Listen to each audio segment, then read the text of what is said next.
iluminação. Mas ok.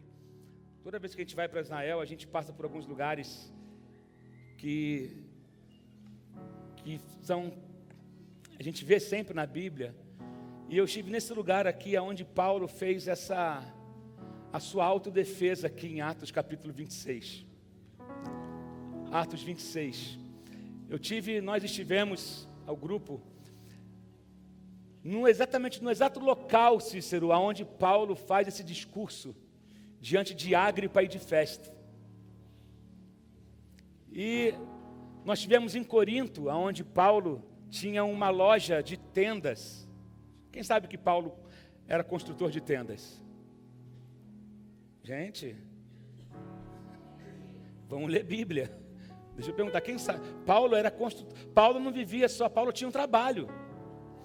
Paulo chegou em Corinto, ele alugou uma loja, como se chegasse no Barra Shopping e alugasse uma loja, assim, tenda Deus maior. Né? Tipo assim, Paulo chegou em Corinto e ele montou uma loja de tenda, no centro comercial de Corinto. E ali ele desenvolvia relacionamento com os donos de loja, com o seu Manel da padaria, com o cara do McDonald's, com o cara da comida vegano, com o cara que vendia roupa. E ele andava naquele circuito ali, e ele evangelizava o povo, e ele tinha o seu negócio. E as pessoas iam até ele para fazer negócio, e ouviam o evangelho. Isso já é uma mensagem. As pessoas iam até ele, Paulo, estou precisando fazer uma cobertura lá não preciso fazer um toldo na minha janela, porque está batendo muito sol da manhã. Aí Paulo falou, tá, beleza, vamos lá, vou fazer orçamento, fazer medida, mas você já ouviu falar de Jesus? Eu preciso falar um negócio que aconteceu na minha vida, cara. Mas você está pedindo, Deus podia tanto me usar, cabeção. Você fabrica tenda, você é dentista, você é professora, você é secretário, você está em algum lugar que Deus te colocou, então para de pedir para Deus te usar, começa a falar, eis-me aqui. Começa a falar, eis-me aqui. Olha o que diz, aqui Paulo está preso. Atos 26, você sabe que Paulo foi preso por conta da sua fé. Paulo, ele vai de perseguidor a perseguido. E aqui em Atos 26, nós vamos ler do verso 19 ao 22. Mandam pegar Paulo na cela, e a gente foi nessa cela onde Paulo ficou preso. Aí mandaram pegar Paulo. E aí Paulo chega diante do rei Ágripa, e o rei Ágripa dá permissão para Paulo falar. Você tem a palavra agora. Paulo, ele abriu mão de advogado, falou, não quero advogado, eu vou fazer a minha defesa. E aí no verso 19 ele diz assim, assim rei Ágripa, não fui desobediente à visão celestial. Que visão foi essa que Paulo teve? Quem lembra da visão que Paulo teve? Como é que foi? Paulo estava no caminho, ele era Saulo ainda, ele estava indo para onde? Damasco, repita comigo, Damasco. Paulo estava indo cumprir o quê? Uma missão. Ele estava com mandado de prisão, ele era um oficial de justiça. E estava com uma ordem de prisão dos cristãos em Damasco. Ele recebe um ofício, ele recebe uma ordem para fazer algo, para perseguir os cristãos. Saulo estava na morte de Estevão. A Bíblia fala que ele consentiu na morte de Estevão. Ele viu Estevão ser apedrejado em praça pública. Estevão era um diácono, Estevão era um homem de Deus. E ele consentiu na morte de Estevão. Então, ele aqui está indo, ele depois recebe a missão de ir para Damasco. Ele tem uma visão em Damasco, uma luz forte aparece para ele. Ele toma um tombo, ele cai de cara no chão e ele ouve uma voz, Saulo, Saulo, por que me persegues? E ele fala, quem é que está falando comigo? Eu estou te perseguindo? Quem é você? Eu sou Cristo, a quem tu persegues. E aí ele tem um encontro com Jesus, e aí depois ele é enviado para a casa de Barnabé, Deus havia falado com Barnabé, ele fica 3 meses sem enxergar. A visão foi tão forte, a experiência foi tão forte que ele ficou cego. Mas em tudo tem um propósito. Você sabe que uma pessoa que ela não enxerga, uma pessoa que é deficiente visual, ela desenvolve melhor a sua audição. Paulo, eu vou tirar um pouco a sua visão para você ouvir mais. Paulo, eu vou tapar um pouco os seus olhos, porque para te tirar da distração e para você poder ouvir mais, você agora vai ser instruído. E aí, de maneira que Paulo se torna um pregador do Evangelho, Deus muda o nome dele, de Saulo ele começa a se chamar Paulo, Deus muda o nome dele, então ele começa a pregar a respeito daquilo. Interessante que Paulo não tinha vários sermões, ele chegava nos lugares, ele começava a falar daquilo que ele tinha vivido, da experiência que ele tinha vivido, da conversão dele, e várias vezes você vai dizer que Paulo fala, eu não tenho como deixar de falar daquilo que eu vivi. Eu não tenho como deixar de falar, querido, se a tua vida não produz evidências da sua conversão, alguma coisa está errada.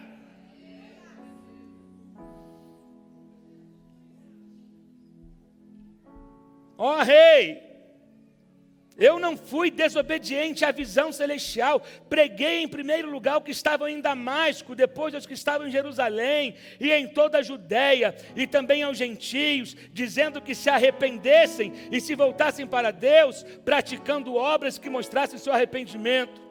Por isso os judeus me prenderam no pátio do templo e tentaram me matar.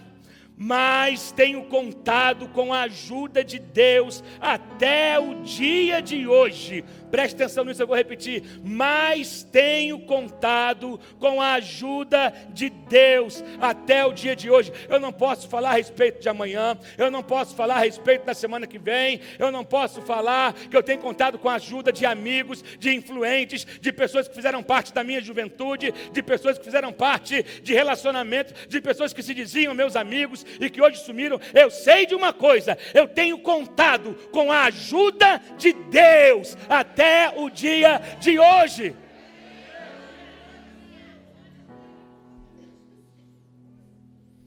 Eu tenho contado com a ajuda de Deus até o dia de hoje, por este motivo, estou aqui e dou testemunho, tanto a gente simples como a gente importante. Paulo não era preconceituoso com quem ele deveria pregar, ele foi tratado até nisso. Paulo pregava para gente importante, Paulo pregava para gente simples. Paulo, ele queria saber de uma coisa, ele precisava comunicar, ele precisava compartilhar aquilo que tinha acontecido com ele. E não estou dizendo nada além do que os profetas e Moisés disseram que haveria de acontecer. Eu não tenho uma mensagem nova, eu não tenho uma revelação nova, eu não tenho 7 passos para isso ou 7 passos para aquilo. O que eu estou falando é mais do mesmo, mas eu vivi.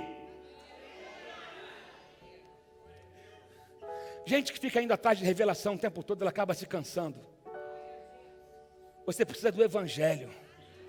Você precisa do Evangelho na veia, do Evangelho puro e simples. É o Evangelho simples, é o Evangelho da cruz que liberta, que cura, que transforma a vida da pessoa. É isso que liberta. Tem gente que é cheio de revelação e está indo para a perdição.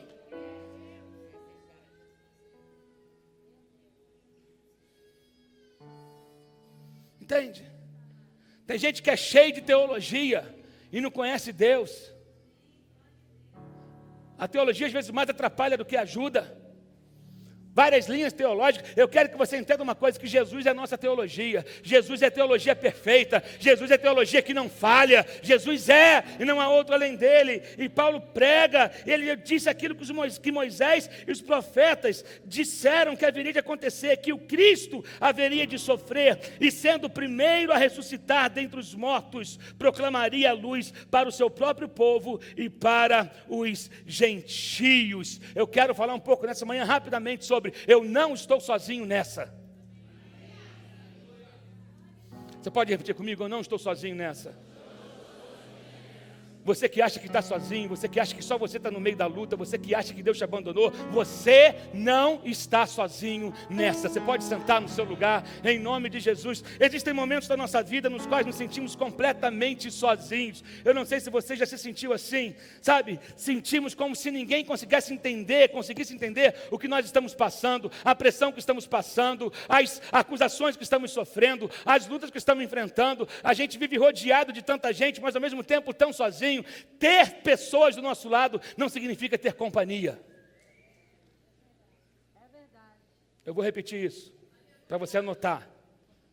Ter pessoas do seu lado não significa ter companhia. Às vezes você está rodeado de gente, mas está sozinho. Você está rodeado de gente, mas você está completamente sozinho. Existem pessoas que nós conseguimos identificar de cara que estão lidando com situações difíceis, que nós conseguimos identificar de cara que estão vivendo em sentimentos de abandono. Pessoas que, você vê, os asilos estão cheios de pessoas assim, que foram esquecidas, que foram abandonadas. Nas ruas também você encontra pessoas assim, que foram deixadas de lado. É possível estar sozinho e não viver sozinho. É possível se sentir sozinho e não trabalhar sozinho. Porque Deus é aquele que está presente todo o tempo do nosso lado. Paulo ele vai dizer, olha só, eu tenho contado com a ajuda de Deus até o dia de hoje. Esse tempo todo, eu tive pessoas, quando eu era de uma outra vida, quando eu pertencia a um outro mundo, eu tinha pessoas que me bajulavam, eu tinha pessoas que estendiam tapete para mim, eu tinha pessoas que estavam o tempo todo me servindo, mas depois que eu decidi servir a Cristo, eu fui deixado de lado. Depois que eu comecei a servir a Cristo, eu experimentei o que é estar sozinho, mas eu não experimentei solidão, porque eu tenho contado com a ajuda de Deus até o dia de hoje. Aquele que me chamou, Ele tem estado comigo até o dia de hoje.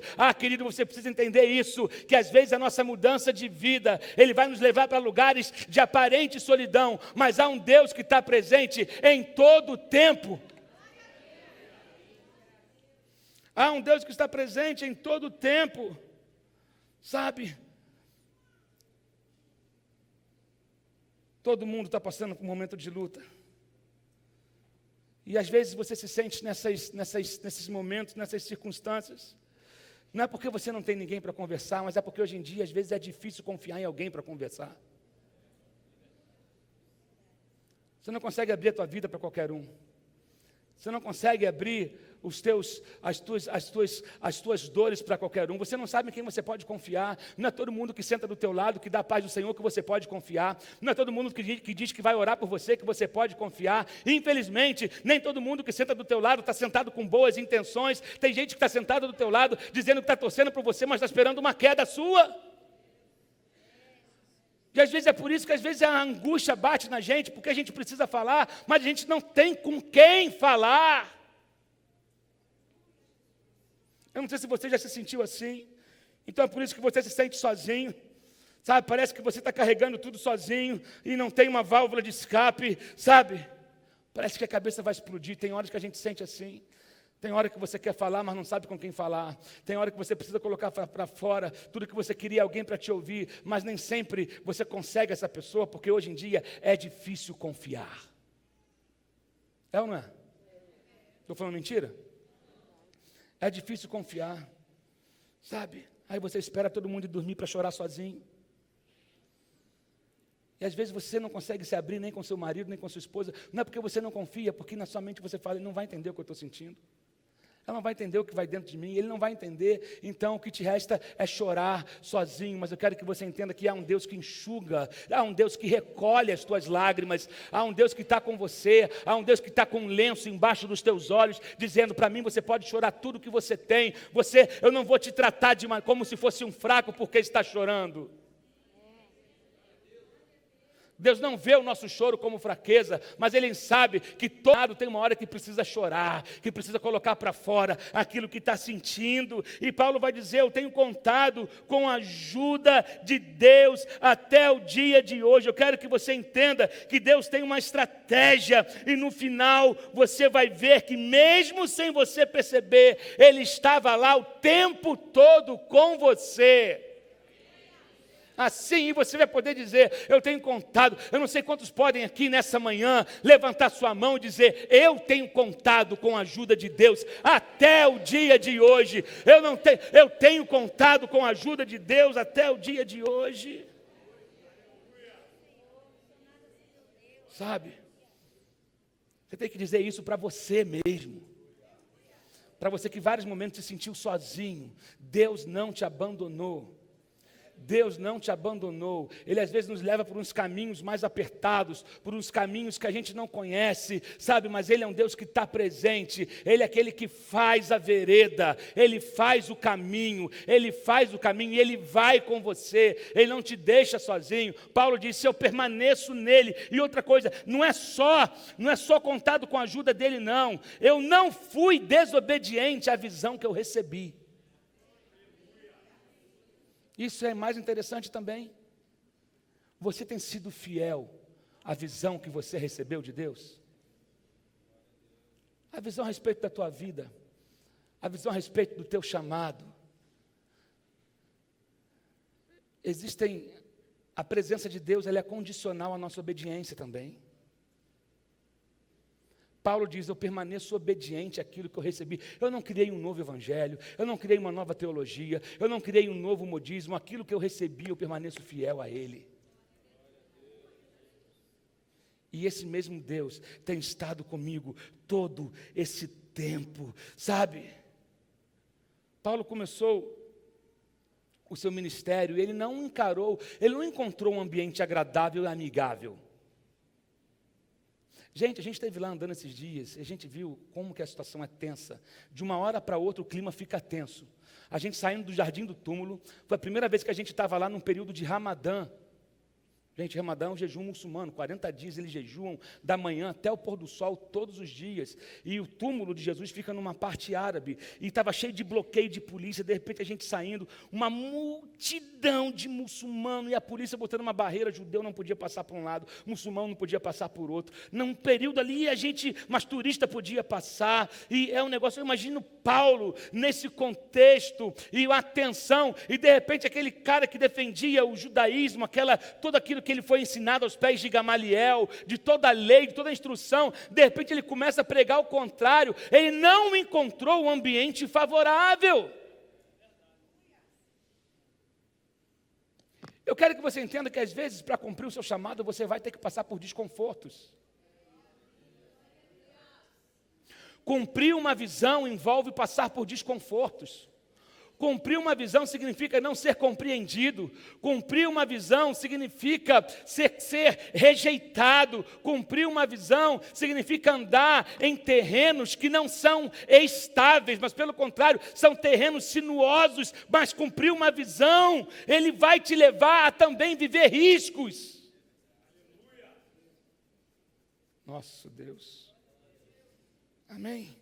E Paulo não era um homem inculto, não. Paulo, ele era formado. Paulo falava vários idiomas. Paulo era um cara que tinha diplomas. Ele era um cara conceituado, ele era intelectual. E de repente você vê de intelectual, ele está numa cela com criminosos. O que antes ele esperava, de repente, estar na presença de um rei, sentado numa mesa ou num banquete, porque ele tinha conhecimento, ele tinha capacidade para isso, ele está na presença do rei, mas ele não esperava estar talvez dessa maneira. Eu antigamente, se eu viesse na minha velha vida, eu viria com status, mas eu vim como nova criatura, e eu estou vindo como prisioneiro.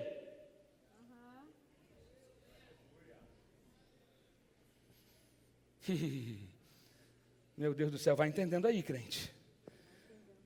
Sabe? Paulo começa o seu ministério. E ele está agora acorrentado, dormindo com criminosos. Paulo, para você ter ideia, Paulo era contemporâneo de Aristóteles. Paulo, ele era conhecido por sua massiva habilidade de se articular em vários idiomas, porque ele era um cidadão romano. Apesar de ser judeu, um homem de honra, de integridade ímpar, e agora está dormindo com bandidos, com estupradores, com assassinos, com sequestradores. Eu não sei se você já chegou ao fundo do poço. Alguém já chegou ao fundo do poço? Não tem nada pior para acontecer. Acontece. Ah não, agora não pode ficar pior. Fica. Não, eu acho que eu já... Aí, de repente, quando você acha que... Um Kinder Ovo chega para você. Vem uma surpresinha dentro. Eu acho que não pode. E pode. Paulo foi descendo, foi chegando no fundo do poço, e nesse fundo do poço a gente se sente completamente sozinho, e Paulo estava nessa situação, e agora ele está de frente com o rei Agripa, alguém com o qual em outras circunstâncias ele teria almoçado, e porém agora ele é convidado à presença do rei, mas não com status, mas como prisioneiro. E vem como prisioneiro, e entenda uma coisa, se você sempre esteve no fundo do poço, você consegue se tornar familiar com certas situações. Agora, se você nunca esteve lá, é algo muito estranho. Quem nunca foi amado, ele consegue lidar com a rejeição de uma maneira. Mas quem já foi amado e é rejeitado, ele vai encarar de outra maneira. Por exemplo, quem nunca teve uma casa própria, não sabe o que é ter uma e perder. Você está entendendo? Quem nunca teve uma estabilidade financeira, ele sempre teve ali a vidinha dele, mas tipo, o cara que ganhava, por exemplo, 50 mil reais, ou ganhava 10 mil reais, de repente ele é mandado embora, desaba tudo, ele está ganhando 500 reais, porque ele está tendo que se virar, então ele já conheceu o que é ter muito, e agora ele está sem nada, a dor ela é maior. Pior que não ter nada é ter tido e ver perder. Eu escrevi isso numa música da Ariane. A dor de ter tido e ver ir embora, a dor é maior, o sentimento é maior. Paulo tinha andado na presença de pessoas importantes. Paulo tinha muito, de repente ele está sem nada. Ele está no fundo do poço, ele está dentro de uma cela. Meu Deus. Mas aí Paulo é levado na presença do rei e ele começa a pregar. Talvez ele pensasse, eu nunca pensei que eu conheceria o rei dessa maneira. Mas ok. Talvez você pense, eu nunca pensei que eu perderia meu emprego. Nunca pensei que eu perderia minha casa. Eu nunca pensei que eu passaria por essa situação a essa altura da minha carreira. Eu nunca pensei que eu, justamente por estar fazendo a vontade de Deus, estaria passando por essa perseguição. Querido, a vontade de Deus, ela é boa, perfeita e agradável. Mas a vontade de Deus também, ela envolve riscos. Mas se Deus te mandou ir, Ele é aquele que garante, Ele te supre, Ele te guarda, Ele te fortalece, Ele enxuga dos teus olhos a lágrima, Ele envia provisão. A vontade de Deus não é uma coisa romântica de se fazer.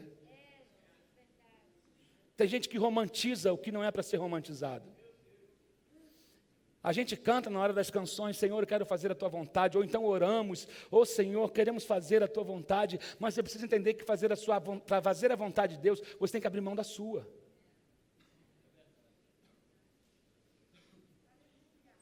Amém ou não? E nem todo mundo está disposto, na prática, de fazer a vontade de Deus. Eles falam, Senhor, eu só queria fazer isso na canção, mas na prática o negócio é diferente. Deixa eu só cantar, eu quero fazer a Tua vontade. Eu só canto isso, eu não quero viver isso, sabe? Eu nunca pensei passar por isso agora, e por causa dessas circunstâncias agora, eu estou aqui preso.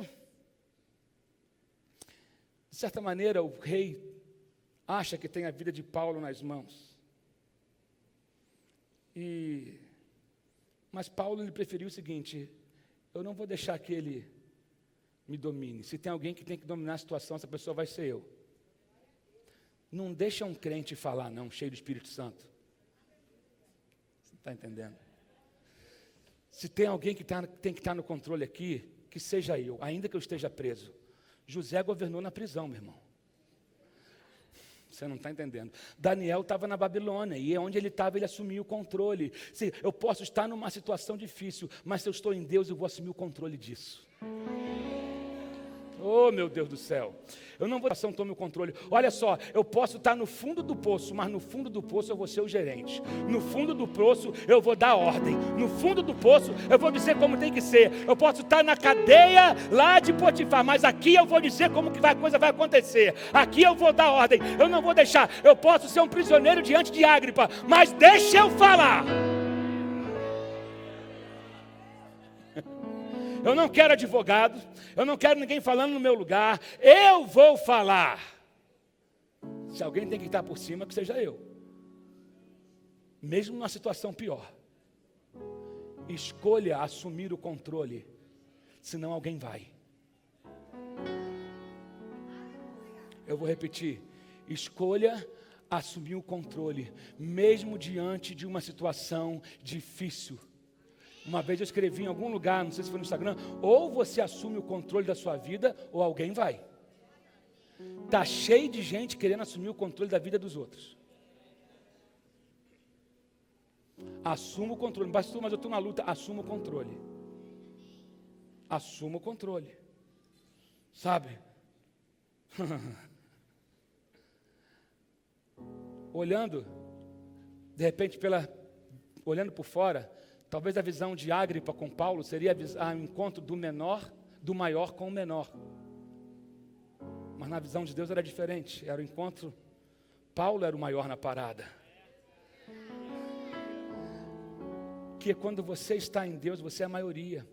Quando você está com Deus, você chega, o ambiente é transformado. Quando você está com Deus, a situação tem que mudar. Você vai ser ouvido. Ei, aprenda a fazer o melhor do pior.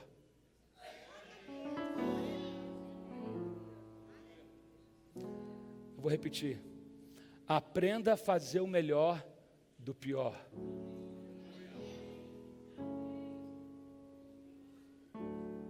Transforme a sua dificuldade em oportunidade. Ah, você não entendeu. Tem gente que está no meio de uma dificuldade aqui.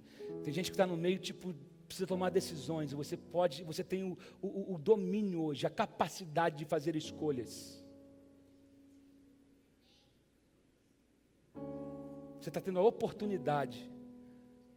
Não desperdice as oportunidades. Sabe, Paulo começa a pregar. Paulo, ele tinha conhecimento, ele tinha uma oratória excelente, ele era intelectual, ele falava bem em público, ele tinha conhecimento de causa. Você anda em Corinto e você vê a influência que Paulo exercia. Paulo chega em Acrópolis e ele vai falar sobre o Deus desconhecido. Ele pegou um gancho, ele analisava, aquele é coluna para o Deus tal, o outro para o Deus tal, é para Zeus, é para Apolo, é para não sei o que, é blá blá blá, um monte de coisa. Ao Deus desconhecido, pronto, peguei o que eu precisava, achei o que eu precisava, é aqui mesmo. Querido, Deus está te dando oportunidades, fica atento aos sinais. Eu quero falar daquele Deus desconhecido. Aí Paulo começa a falar, começa a pregar, a arrebentar, detonar, vindo com o evangelho. Esse Deus desconhecido que vocês ainda não conhecem, esse é o Cristo, é o Jesus que morreu e ressuscitou. É aquele que os profetas falaram, é aquele que Moisés anunciou. Ele não perdia a oportunidade. E Paulo tinha essa capacidade, flexibilidade mental, destreza intelectual para se comunicar em um nível que ele pudesse influenciar o meio onde ele estava. Deus te deu o que te deu com uma razão. A pior coisa que tem é ver um talento desperdiçado. Gente, terrível coisa é ver um talento desperdiçado. Tem gente que está usando mal o que Deus deu. Tem gente que está usando a influência de maneira errada. Tem gente que está usando a inteligência de maneira errada. Tem gente que está usando a capacidade que ele tem de influenciar pessoas de maneira errada. Ei, deixa eu te falar uma coisa. Não seja um desperdício.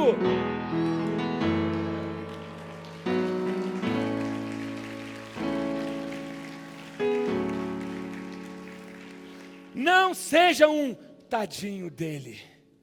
É horrível falar isso em relação às pessoas. Fulano é tão competente, mas tadinho dele. Ele não tem caráter. Ele começa e ele para no meio. Tadinho. Deus não te chamou para isso. Deus te deu o que te deu com uma razão. E Deus não desistiu de você.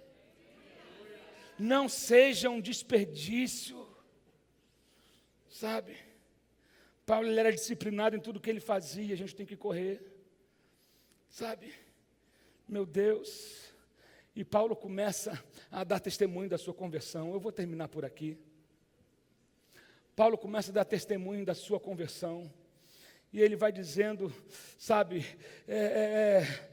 Eu estava no caminho de Damasco, eu era perseguidor, eu era um cara que eu era muito zeloso, eu fazia o que fazia porque eu acreditava naquilo, até que eu tive um encontro com Deus, eu vi que eu estava no caminho completamente errado, então eu tive a minha vida transformada, eu comecei, esse Deus que me transformou, eu não tenho como deixar de falar, eu não tenho como deixar de pregar, eu suporto pedrada, eu suporto soco na cara, eu suporto calúnia, eu suporto tudo, porque só Deus sabe quem eu era e quem eu sou hoje, e eu não tenho como deixar esse Deus de lado, e por causa dele eu suporto qualquer tipo de luta, porque nada se compara com a glória que eu vivi, nada se compara com aquilo que eu vivi, nada se compara ao amor dele. Então, meu irmão, pode se levantar contra mim, eu não vou deixar de falar daquilo que eu vivi. Esse era o discurso de Paulo.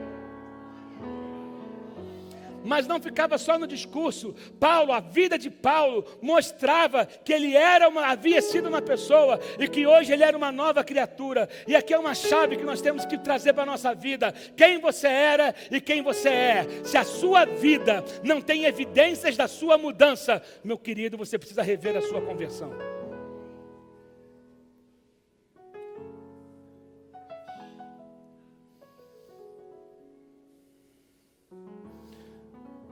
Você é crente? Melhor, você é um nascido de novo? Você é nova criatura? Me mostra as provas. Você é nova criatura? Me mostra as evidências. Não me mostra a sua carteirinha de membro. Eu não quero ver quais músicas que você ouve no seu telefone. Eu não quero ver qual é o adesivo que está no teu carro. Eu quero ver se a tua vida tem testemunho. Eu quero ver que se te levassem para o tribunal te acusando por ser crente, se haveriam provas o suficiente para te condenar.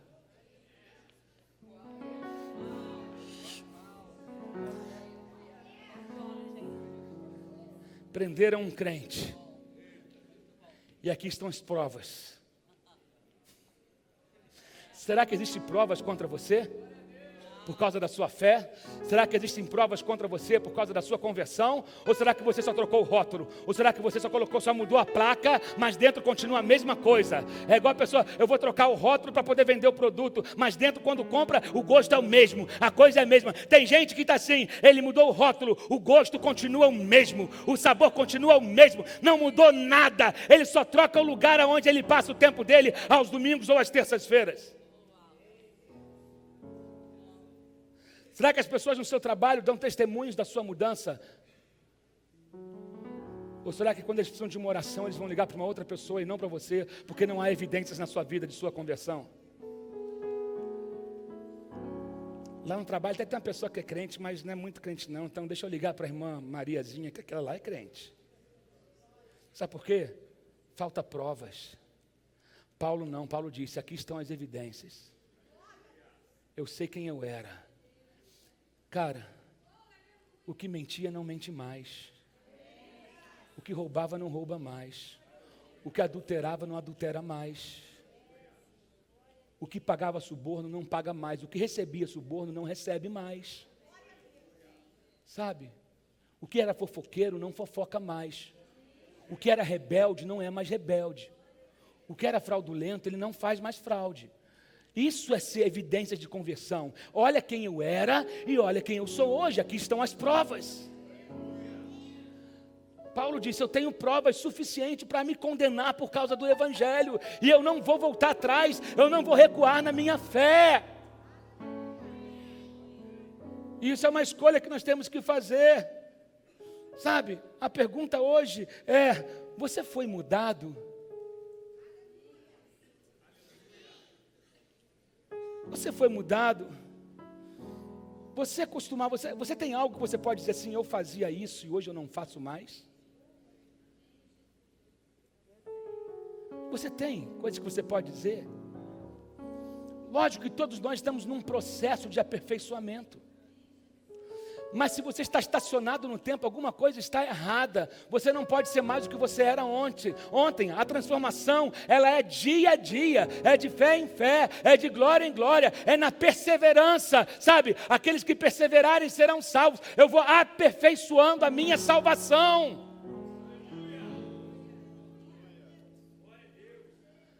Mas se a tua vida não tem evidências da tua conversão, alguma coisa está errada, ou você passou apenas uma camada de tinta no mesmo celeiro velho.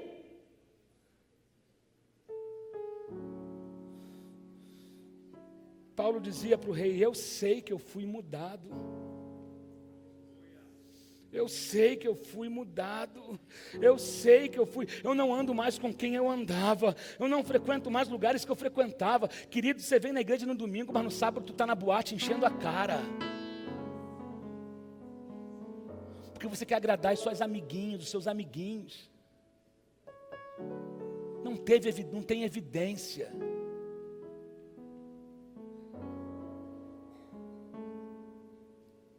Não adianta estar na igreja no domingo e ir para a casa de massagem na sexta-feira, com desculpa de fechar um bom negócio.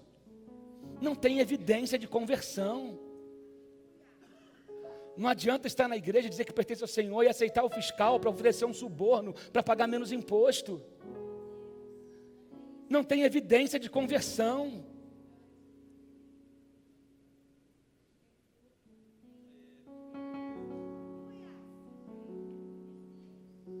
Eu permaneço fiel até hoje à visão que eu recebi de Deus. O caminho foi difícil, sabe? Eu fui rejeitado, eu fui perseguido, eu fui açoitado, mas nada se compara àquilo que eu vivi nele. Eu posso todas as coisas naquele que me fortalece. Eu aprendi o segredo de ficar contente em toda e qualquer situação. Eu sei ter muito, sei ter pouco, eu sei apanhar, eu aprendi a ser caluniado, eu aprendi a viver contente apesar da calúnia, eu aprendi a viver contente apesar das fofocas, eu aprendi a viver contente em toda e qualquer situação, porque eu descobri o verdadeiro significado da palavra felicidade.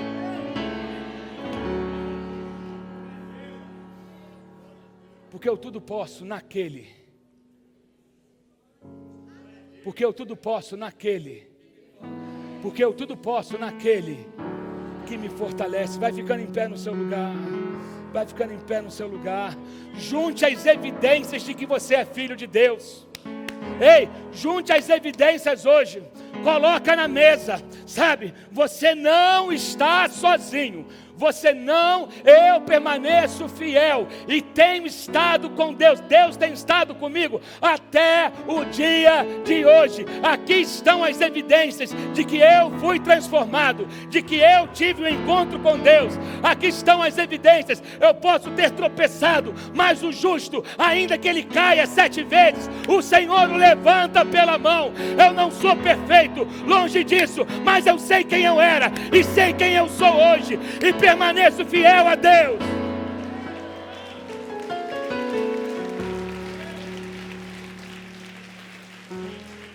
Uou!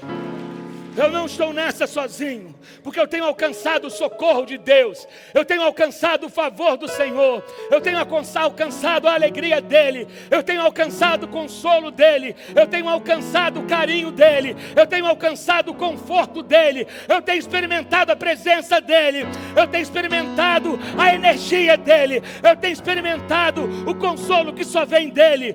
Oh! Eu não estou nessa sozinho. Você não está nessa sozinho. Diga isso, feche os seus olhos e comece a repetir isso. Fala: eu não estou nessa sozinho. Obrigado, Senhor, porque o Senhor está comigo. Obrigado, Senhor, porque Deus está comigo. Obrigado, Senhor, porque o Senhor não desistiu de mim. Obrigado, Senhor. Obrigado, Senhor, porque o Senhor tem me guardado até o dia de hoje. Obrigado, Senhor. Obrigado. Eu fui rejeitado, eu fui caluniado, mas eu continuo. Eu tenho o bem mais precioso, que é a tua presença. Eu não estou nessa sozinho. Eu não estou nessa. Você não está nessa sozinha. Você não está nessa sozinho. Você não está nessa sozinho. Todo mundo está passando por uma luta, mas você não está nessa sozinho. Todo mundo, você não está nessa sozinho. Você tem um Deus que te sustenta. Tem um Deus que te pega pela mão. Tem um Deus que tem sido a tua força, a tua energia, a tua alegria, o teu alimento.